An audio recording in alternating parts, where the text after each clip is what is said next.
मधुबन के बाबा, मधुबन के बाबा मुरली वाले, आपका क्या कहना, आपका क्या कहना। ओम शांति। आज 17 अगस्त 2022 के साकार मधुर महावाक्य हैं। आज मीठे मीठे बाप दादा बोले, मीठे बच्चे, बाप तुम्हें बेहद का समाचार सुनाते हैं। तुम अभी स्वदर्शन चक्रधारी बने हो। तुम्हें 84 जन्मों की स्मृति में रहना है और सबको यह स्मृति दिलानी है। मुरली का प्रश्न, शिव बाबा का पहला बच्चा ब्रह्मा को कहेंगे, विष्णु को नहीं, क्यों? और उत्तर में बाबा समझाते कि क्योंकि शिव बाबा ब्रह्मा द्वारा ब्राह्मण संप्रदाय रचते हैं। अगर विष्णु को बच्चा कहें तो उनसे भी संप्रदाय पैदा होनी चाहिए, परंतु उनसे कोई संप्रदाय होती नहीं। विष्णु को कोई ममा बाबा भी नहीं कहेंगे। वह जब लक्ष्मी नारायण के रूप में महाराजा महारानी हैं तो उनको अपना बच्चा ही मम्मा बाबा कहते। ब्रह्मा से तो ब्राह्मण संप्रदाय पैदा होते हैं। मुरली का गीत है, तुम ही हो माता पिता, तुम ही हो। ओम शांति। बाप बैठ बच्चों को समझाते हैं कि कोई गुरु गोसाई ऐसे नहीं कह सकते कि बाप बैठ बच्चों को समझाते हैं। बाप बच्चों को क्या समझाएंगे? कौन सा बाप है? यह तो सिर्फ तुम जानते हो और कोई सत्संग में ऐसे कह नहीं सकते। भल बाबा साईं मेहर बाबा कहते हैं, परंतु वो लोग तो कुछ भी समझते नहीं जो बोले। तुम जानते हो यह बेहद का बाप है, बेहद का समाचार सुनाते हैं। एक होता है हद का समाचार और दूसरा होता है बेहद का समाचार। इस दुनिया में कोई जानते ही नहीं। बाप कहते हैं कि तुमको बेहद का समाचार सुनाते हैं तो तुमको सृष्टि के आदि मध्य अंत का ज्ञान बुद्धि में आ जाता है। तुम जानते हो बरोबर बाप ने अपना परिचय दिया है और सृष्टि चक्र कैसे फिरता है यह भी यथार्थ रीति समझाया है। उसे समझकर हम औरों को समझाते हैं। बीज को परमपिता परमात्मा व बाप कहते हैं। हम हैं उनके बच्चे आत्माएं, और तुम बच्चों की बुद्धि में है कि हम आत्माएं परमात्मा की संतान हैं। परमपिता परमात्मा परम धाम में रहने वाले हैं। उन्होंने मूल वतन का समाचार समझाया है कि कैसे ये सारी माला बनती है। पहले पहले बाप समझाते हैं कि मैं तुम्हारा बाप हूँ और मैं परम धाम में रहता हूँ। मुझे ही नॉलेजफुल ब्लिसफुल कहते हैं। मैं आकर तुम आत्माओं को पवित्रता सुख शांति का वर्षा देता हूँ। बच्चों की बुद्धि में यह फिरता रहता है, हम असल में कहाँ के रहने वाले हैं। हम सभी आत्माओं को भी पार्ट बजाना है। पार्ट का राज कोई भी समझ नहीं सकते हैं, सिर्फ कहते रहते हैं कि पुनर्जन्म लेंगे। आत्मा इतने जन्म लेती है, कोई 84 लाख जन्म कहते, और कोई को समझाओ तो समझ जाते हैं कि 84 जन्म ठीक हैं। 84 जन्म कैसे लेते हैं यह बुद्धि में होना चाहिए। बरोबर हम सतो प्रधान थे, फिर सतो रजो तमो में आए हैं। अब फिर संगम पर हम सतो प्रधान बन रहे हैं। यह जरूर तुम बच्चों की बुद्धि में होगा, तब तो तुम सुदर्शन चक्रधारी कहा जाता है तुमको। यह बातें तो बड़ी सहज हैं, जो बुढ़िया भी समझा सकती हैं कि बरोबर हमने 84 जन्म लिए हैं और कोई धर्म वाले मनुष्य नहीं लेते। यह भी समझाना होता है कि अभी हम ब्राह्मण हैं, फिर देवता, क्षत्रिय, वैश्य, शूद्र बनते हैं। ऊंच ते ऊंच है शिव बाबा, यह अभी तुम्हारी बुद्धि में है। ऐसे हम पुनर्जन्म लेते हैं। पुनर्जन्म को तो जरूर मानना पड़े। अब तुमको अपने 84 जन्मों के पाठ की स्मृति आई है। बुढ़ियों के लिए भी यह समझानी बहुत सहज है।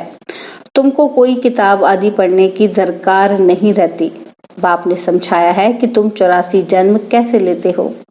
तुम ही देवी देवता थे और फिर 8 जन्म सतयुग में, 5 जन्म त्रेता में, 63 जन्म द्वापर कलयुग में लिए, और यह एक जन्म है सबसे ऊंच। तो सहज समझते हो ना। कुरुक्षेत्र की बूढ़ी माताएं भी समझती हो ना। कुरुक्षेत्र का नाम मशहूर है, वास्तव में ये सारा कर्म क्षेत्र है। वह कुरुक्षेत्र तो एक गांव है और ये सारा कर्म करने का क्षेत्र है। इसमें अभी लड़ाई आदि नहीं है। तुम इस सारे कुरुक्षेत्र को जानते हो। बैठना तो एक जगह होता है। बाबा ने बतलाया है कि इस सारे कर्म क्षेत्र पर रावण का राज्य है। रावण को जलाते भी यहाँ है। रावण का जन्म भी यहाँ होता है। यहाँ ही शिव बाबा का जन्म होता है। यहाँ ही देवी देवताएं थे। फिर वही पहले पहले वाम मार्ग में जाते हैं।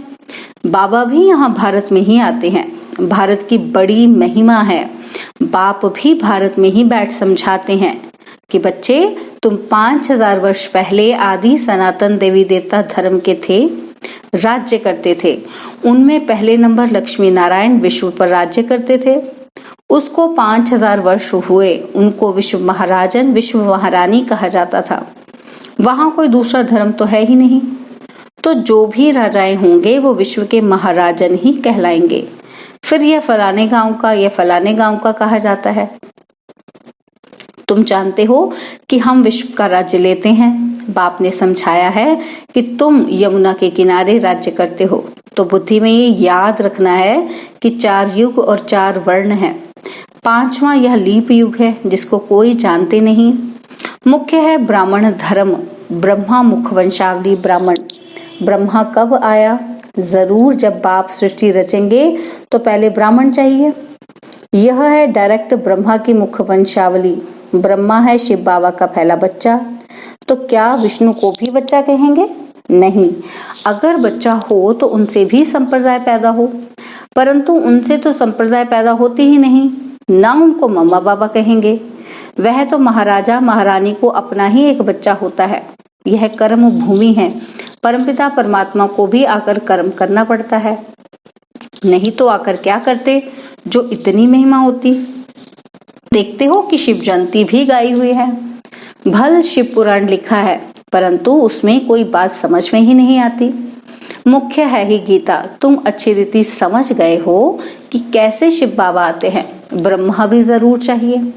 अब ब्रह्मा कहाँ से आया? सूक्ष्म वतन में तो संपूर्ण ब्रह्मा है, इस बात में ही लोग अटकते हैं। ब्रह्मा का कर्तव्य क्या है? सूक्ष्म वतन में रहकर क्या करते होंगे? बाप समझाते हैं कि जब वह व्यक्त रूप में है तो इन द्वारा ज्ञान देता हूँ, और फिर यही ज्ञान लेते लेते फरिश्ता बन जाते हैं। वह है संपूर्ण रूप। वैसे मम्मा का भी है, तुम्हारा भी ऐसे ही संपूर्ण रूप बन जाता है। बूढ़ी बूढ़ी माताएं सिर्फ इतना धारण करें कि हम 84 जन्म कैसे लेते हैं। यह भी समझाया जाता है कि बाबा कर्म क्षेत्र पर पाठ बजाने भेज देते हैं, मुख से कुछ बोलते नहीं हैं। यह भी ड्रामा बना हुआ है। ड्रामा अनुसार हर एक को अपने अपने समय पर आना है। तो बाप बैठ समझाते हैं कि सृष्टि के आदि में पहले पहले कौन थे और फिर अंत में कौन थे। अंत में सारी संप्रदाय जड़ जड़ी भूत अवस्था को पाई हुई है। बाकी ऐसे नहीं कि प्रलय हो जाती है और फिर श्री कृष्ण अंगूठा चूसता हुआ आता है। बाप ब्रह्मा द्वारा स्थापना करते हैं नई संप्रदाय की। परमपिता परमात्मा इस दैवी सृष्टि की रचना कैसे करते हैं यह तो तुम जानते हो। वह तो कृष्ण को समझ बैठे हैं। तुम जानते हो बाप ही पतित पावन है, अंत में ही आएंगे पावन बनाने। जो कल्प पहले पावन बने थे वही आएंगे, आकर ब्रह्मा के मुख वंशावली बनेंगे और पुरुषार्थ कर शिव बाबा से अपना वर्षा लेंगे। रचयिता नॉलेजफुल वह है ना, वर्षा बाप से ही मिल सकता है। दादा को भी उनसे मिलता है, उनकी ही महिमा गाई जाती है। क्या गाते हैं कि तुममेव माता च पिता तमेव, तमेव बंधु च सखा तमेव। बरोबर सच्चा सुख देने वाला वह है। यह भी तुम जानते हो, दुनिया नहीं जानती। जब रावण राज्य शुरू होता है तब ही दुख शुरू होता है। रावण बेसमझ बना देते हैं। बालक में जब तक विकारों की प्रवेशता नहीं है तो उनको महात्मा समान कहते हैं। जब बालिक होता है तब लौकिक संबंधी उनको दुख का रास्ता बतलाते हैं। पहला रास्ता बतलाते हैं कि तुमको शादी करनी है। लक्ष्मी नारायण और राम सीता ने क्या शादी नहीं की है? परंतु उनको पता ही नहीं कि उनकी पवित्र प्रवृत्ति मार्ग था। यह अपवित्र प्रवृत्ति मार्ग है। वह तो पवित्र स्वर्ग के मालिक थे, हम तो पतित नरक के मालिक हैं। यह ख्याल बुद्धि में आता नहीं है। तुम भारत की महिमा सुनाते हो, क्या ये भूल गए हो कि भारत स्वर्ग था?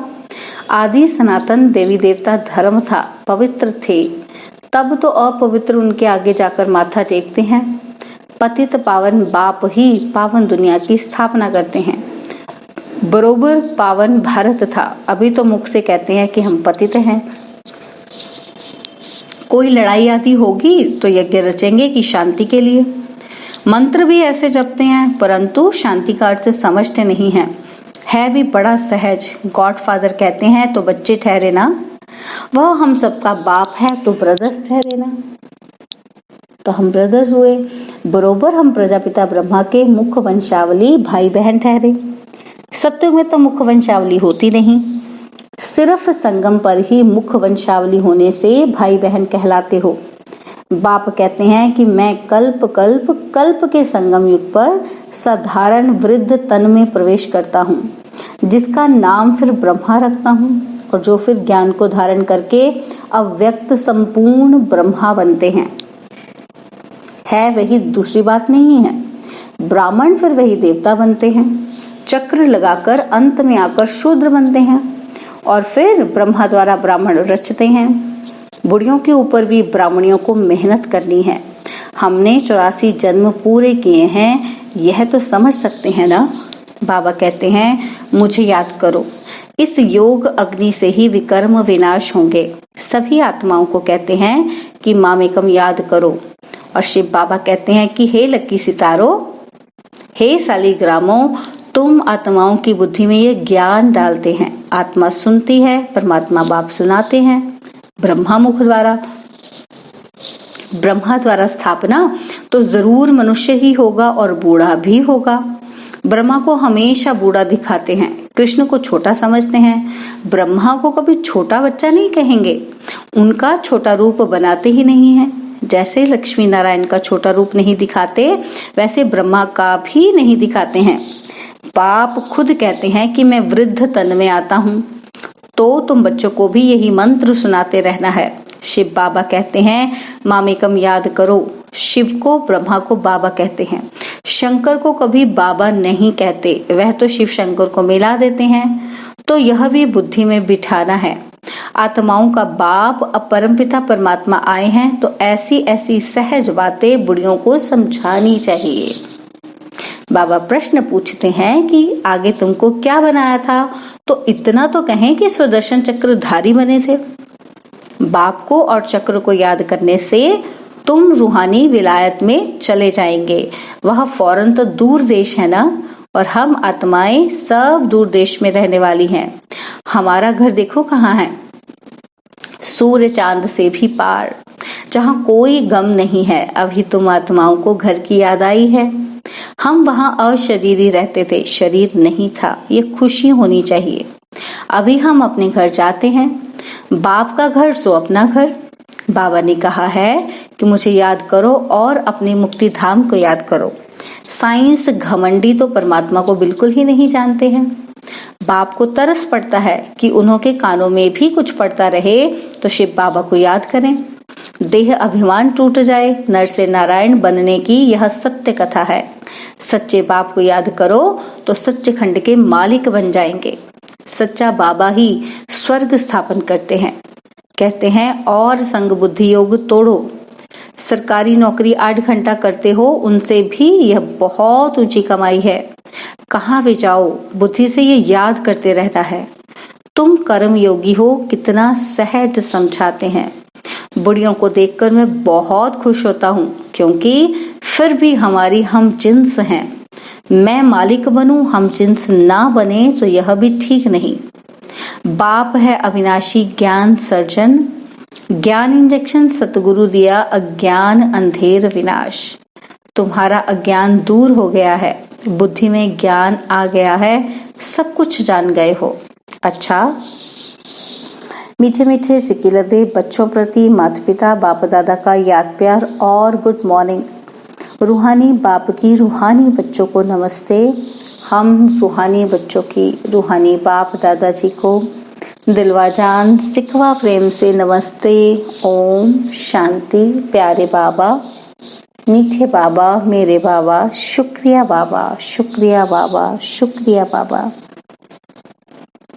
धारणा के लिए मुख्य सार। पहला पॉइंट, ऊंची कमाई करने के लिए बुद्धि का योग और सबसे तोड़ एक बाप से जोड़ना है। सच्चे बाप को याद कर सच्चखंड का मालिक बनना है। सेकंड पॉइंट है, जैसे ब्रह्मा बाप ज्ञान को धारण कर संपूर्ण बनते हैं, ऐसे ही बाप समान संपूर्ण बनना है। बनाना भी है, बनना भी है। वरदान दिया बाबा ने, अटूट निश्चय के आधार पर विजय का अनुभव करने वाले सदा हर्षित और निश्चिंत भव। निश्चय की निशानी है कि मनसा वाचा कर्मणा संबंध संपर्क हर बात में सहज विजयी। जहाँ निश्चय अटूट है वहाँ विजय की भावी टल नहीं सकती। ऐसे निश्चय बुद्धि ही सदा हर्षित और निश्चिंत रहेंगे। किसी भी बात में यह क्या, क्यों, कैसे कहना भी चिंता की निशानी है। निश्चय बुद्धि निश्चिंत आत्मा का स्लोगन है। जो हुआ, अच्छा है और अच्छा ही होना है। वह बुराई में भी अच्छाई का अनुभव करेंगे। चिंता शब्द की भी अविद्या होगी। स्लोगन है, सदा प्रसन्न चित्त रहना है तो बुद्धि रूपी कंप्यूटर में फुल स्टॉप की मात्रा लगाओ। सदा प्रसन्न चित्त रहना है तो बुद्धि रूपी कंप्यूटर में फुल स्टॉप की मात्रा लगाओ। ओम शांति। और अब यह एक बहुत अच्छी वीडियो भी जरूर देखें।